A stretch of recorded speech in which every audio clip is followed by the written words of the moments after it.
ಸ್ತ್ರೀಯರನ್ನು ಯಾವ ದೃಷ್ಟಿಯಿಂದ ನೋಡಬೇಕು ಎಂದು ಶ್ರೀರಾಮಕೃಷ್ಣ ಪರಮಹಂಸರು ಹೇಳುತ್ತಾರೆ. ಸ್ತ್ರೀಯರೆಲ್ಲರೂ ಜಗನ್ಮಯಿಯ ಅಂಶಗಳು ಆದ ಕಾರಣ ಎಲ್ಲರನ್ನೂ ಅವರನ್ನು ತಾಯಿಯಂತೆ ಭಾವಿಸಬೇಕು.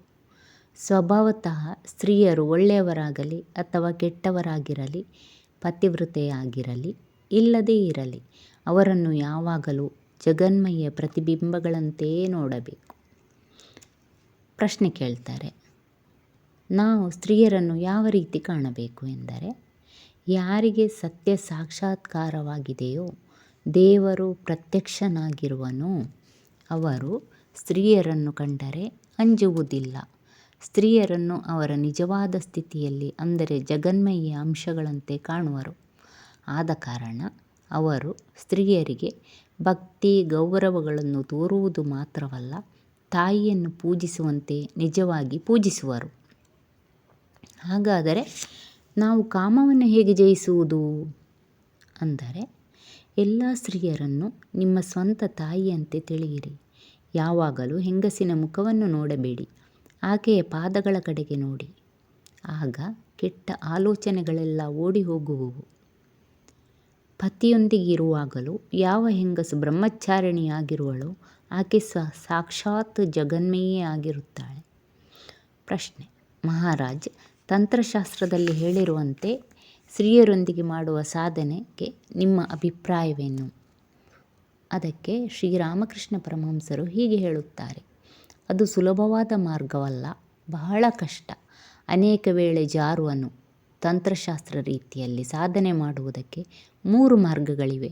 ಒಬ್ಬನು ಜಗನ್ಮಯಿಯೊಂದಿಗೆ ನಾಯಕ, ಸಖಿ ಮತ್ತು ಮಗುವಿನ ಭಾವವನ್ನು ಅಭ್ಯಾಸ ಮಾಡಬಹುದು. ತನ್ನದು ಮಗುವಿನ ಸ್ವಭಾವ. ಒಬ್ಬನು ಜಗನ್ಮಯಿಯ ಸೇವಕನೆಂದು ತಿಳಿದುಕೊಳ್ಳುವುದೂ ಉತ್ತಮವೇ. ಆದರೆ ನಾಯಕನೆಂದು ತಿಳಿದುಕೊಳ್ಳುವ ರೀತಿ ಬಹಳ ಅಪಾಯಕರ. ಮಗುವಿನ ಭಾವ ಅತೀ ಪರಿಶುದ್ಧವಾದುದು. ದೇವರ ಅನುಗ್ರಹಕ್ಕಾಗಿ ನೀನು ಪ್ರಯತ್ನಿಸುತ್ತೀಯೇನೋ?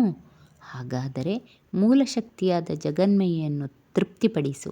ಹೌದು, ಆಕೆ ಮಹಾಮಾಯೆ, ಪ್ರಪಂಚವನ್ನೆಲ್ಲ ಭ್ರಾಂತಿಯಿಂದ ಆವರಿಸಿರುವಳು. ಅವಳೇ ಸೃಷ್ಟಿ, ಸ್ಥಿತಿ, ಪ್ರಳಯಗಳೆಂಬ ಈ 3 ಕಾರ್ಯಗಳ ಇಂದ್ರಜಾಲವನ್ನು ಮಾಡುತ್ತಿರುವವಳು ಅವಳೇ. ಎಲ್ಲರ ಮೇಲೂ ಅಜ್ಞಾನದ ತೆರೆಯನ್ನು ಬೀಸಿರುವಳು. ಅವಳು ಬಾಗಿಲನ್ನು ತೆರೆದ ಹೊರತು ಅಂತಃಪುರಕ್ಕೆ ಯಾರಿಗೂ ಪ್ರವೇಶವಿಲ್ಲ. ಹೊರಗಿರುವ ತನಕ ಬಾಹ್ಯ ವಸ್ತುಗಳನ್ನು ನೋಡುತ್ತೇವೆ, ಆದರೆ ಅನಾದಿಯಾದ ಸಚ್ಚಿದಾನಂದ ಯಾವಾಗಲೂ ನಮ್ಮನ್ನು ಮೀರಿರುವುದು. ಶಕ್ತಿಗೆ ವಿದ್ಯೆ ಮತ್ತು ಅವಿದ್ಯೆ ಎಂಬ 2 ಸ್ವಭಾವಗಳು ಇದೆ. ಅವಿದ್ಯೆ ಭ್ರಾಂತಿಗೊಳಿಸುವುದು. ಅದೇ ಕಾಮ ಕಾಂಚನಕ್ಕೆ ಮೂಲ. ಅದೇ ನಮ್ಮನ್ನು ಬಂಧನದಲ್ಲಿ ಇಡುವುದು. ವಿದ್ಯೆ ಭಕ್ತಿ, ದಯೆ, ಜ್ಞಾನ ಮತ್ತು ಪ್ರೀತಿಗಳಿಗೆ ಮೂಲ. ಇದು ನಮ್ಮನ್ನು ದೇವರ ಸಮೀಪಕ್ಕೆ ಕರೆದೊಯ್ಯುವುದು. ಅವಿದ್ಯೆಯನ್ನು ತೃಪ್ತಿಪಡಿಸಬೇಕಾಗಿದೆ. ಅದಕ್ಕಾಗಿಯೇ ಶಕ್ತಿಯ ಆರಾಧನೆ ಇರುವುದು. ಶಕ್ತಿಯನ್ನು ತೃಪ್ತಿಪಡಿಸುವುದಕ್ಕೆ ಹಲವು ವಿಧಾನಗಳಿವೆ. ಸಖಿಯಂತೆ, ಪತಿಯಂತೆ ಮತ್ತು ಮಗುವಿನಂತೆ ಕಾಣಬಹುದು. ಶಕ್ತಿ ಸಾಧನ ಅಷ್ಟು ಸುಲಭವಲ್ಲ. ಅದರಲ್ಲಿ ಹಲವು ಅಪಾಯಕರವಾದ ಮತ್ತು ಕಷ್ಟವಾದ ಸಾಧನೆಗಳಿವೆ. ನಾನು 2 ವರುಷ ಜಗನ್ಮಯಿಯ ಸಖಿಯಂತೆ ಮತ್ತು ಸ್ನೇಹಿತಳಂತೆ ಕಳೆದೆನು. ನನ್ನದು ಮಗುವಿನ ಸ್ವಭಾವ. ಯಾವ ಹೆಂಗಸಿನ ಸ್ತನಗಳಾದರೂ ನನಗೆ ನನ್ನ ತಾಯಿಯ ಸ್ತನಗಳಂತೆ ಕಾಣುತ್ತವೆ. ಸ್ತ್ರೀಯೇ ಶಕ್ತಿಯ ಅನಂತ ರೂಪ. ನಮ್ಮ ಊರಿಗೆ ಪಶ್ಚಿಮದಲ್ಲಿ ವರನು ಮದುವೆ ಸಮಯದಲ್ಲಿ ತನ್ನ ಕೈಯಲ್ಲಿ ಚಾಕುವನ್ನು ಹಿಡಿದುಕೊಳ್ಳುವನು. ಬಂಗಾಳ ದೇಶದಲ್ಲಿ ಅಡಕೆ ಕತ್ತರಿಯನ್ನು ಹಿಡಿದುಕೊಳ್ಳುವರು. ಶಕ್ತಿ ಸ್ವರೂಪಳಾದಂತಹ ತನ್ನ ಸತಿಯ ಸಹಾಯದಿಂದ ಅವನು ಮಾಯೆಯನ್ನು ಕತ್ತರಿಸುವನು ಎಂದು ಇದರ ಭಾವ. ಇದು ವೀರಭಾವ. ಆದರೆ ನಾನು ಇದನ್ನು ಅಭ್ಯಾಸ ಮಾಡಲಿಲ್ಲ. ನನ್ನದು ಮಗುವಿನ ಭಾವ. ಭಕ್ತರು ಶ್ರೀರಾಮಕೃಷ್ಣ ಪರಮಹಂಸರಿಗೆ ಹೀಗೆ ಪ್ರಶ್ನೆ ಮಾಡುತ್ತಾರೆ, ಸಾಧನೆಯಲ್ಲಿ ನಿರತನಾದ ಗಂಡನಿಗೆ ಹೆಂಡತಿಯು ಒಂದು ವೇಳೆ ನೀನು ನನ್ನನ್ನು ಸರಿಯಾಗಿ ನೋಡಿಕೊಳ್ಳದೇ ಇದ್ದರೆ ನಾನು ಆತ್ಮಹತ್ಯೆ ಮಾಡಿಕೊಳ್ಳುತ್ತೇನೆ ಎಂದರೆ ಅವನು ಏನು ಮಾಡಬೇಕು? ಅದಕ್ಕೆ ಪರಮಹಂಸರು ಹೀಗೆ ಉತ್ತರ ಕೊಡುತ್ತಾರೆ, ಒಬ್ಬನು ಅಂತಹ ಹೆಂಡತಿಯನ್ನು, ದೇವರ ಸಾಕ್ಷಾತ್ಕಾರಕ್ಕೆ ಅಡ್ಡಿಯಾಗಿರುವವಳನ್ನು ತ್ಯಜಿಸಬೇಕು. ಅವಳು ಆತ್ಮಹತ್ಯೆ ಮಾಡಿಕೊಂಡರೆ ಮಾಡಿಕೊಳ್ಳಲಿ, ಬಿಟ್ಟರೆ ಬಿಡಲಿ. ದೇವರ ಮಾರ್ಗಕ್ಕೆ ಅಡ್ಡಿ ತರುವವಳು ಅವಿದ್ಯಾ ಸ್ವರೂಪಳು. ಆದರೆ ನಿಜವಾಗಿ ದೇವರಲ್ಲಿ ಭಕ್ತಿ ಇರುವವನಿಗೆ ಎಲ್ಲವೂ ಅನುಕೂಲವಾಗಿಯೇ ಒದಗುವುವು.